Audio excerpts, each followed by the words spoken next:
And Senator Braun, I want to kick things off with you with this Medicare tax that we're expecting from Joe Biden today. He's going to raise the Medicare tax from 3.8% to 5%. Will that go through?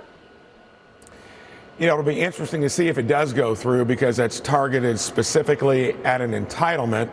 Medicare, Social Security, Medicaid, those are the drivers of the structural deficit. So at least there, it's tied to something specific.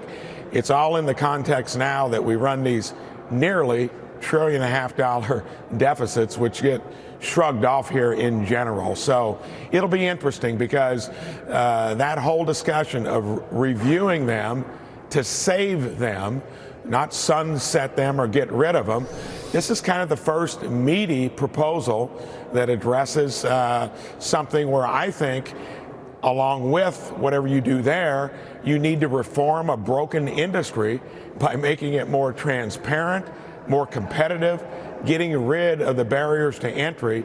It would make government paid for health care less expensive, as well as the private sector.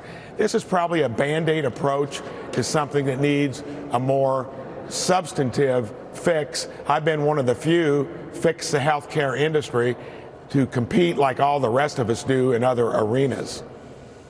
Well, I think this budget from the president takes on added significance given the upcoming debt showdown that we are expecting in the Congress to raise the debt ceiling. So, Senator, I want to get your take on that, because he's talking about health policy items, and even in the State of the Union, he says he's not going to give in to Republicans who want to kill Social Security. The president once again is claiming that the GOP proposals will add to the debt, add $3 trillion to debt. President Biden, in his op-ed, also discussed raising taxes, and he did that while speaking to firefighters in Washington yesterday. Here's what he said. Watch. I'm proposing a billionaire tax because no billionaire should be paying a lower tax rate than a firefighter. Nobody. By the way, they still have hundreds of millions of dollars. It's not like it's going to be a great sacrifice. We'd make all these improvements and still cut the deficit if we start making people pay fair share. Oh, God, he started whispering again. Senator, your thoughts? I could do without the whispering, but Maria, we've got not a revenue problem. We've had record revenues. Those generally average about 18% regardless of your tax rates. When the tax rates are higher, you get less economic growth. Sooner or later, we're going to have to look at the spending side, and his last budget put us nearly $46 trillion in debt. I got here a little over 4 years ago, 18 trillion, now 31 trillion. It's a borrow and spend approach that is shameful for future generations. So you can talk about all of this. It's never really moved the needle much in terms of covering deficits. Lowering your spending to meet historical averages of what we raise as revenue is the only way you're going to solve it for entitlements, or even the small part that we still call discretionary.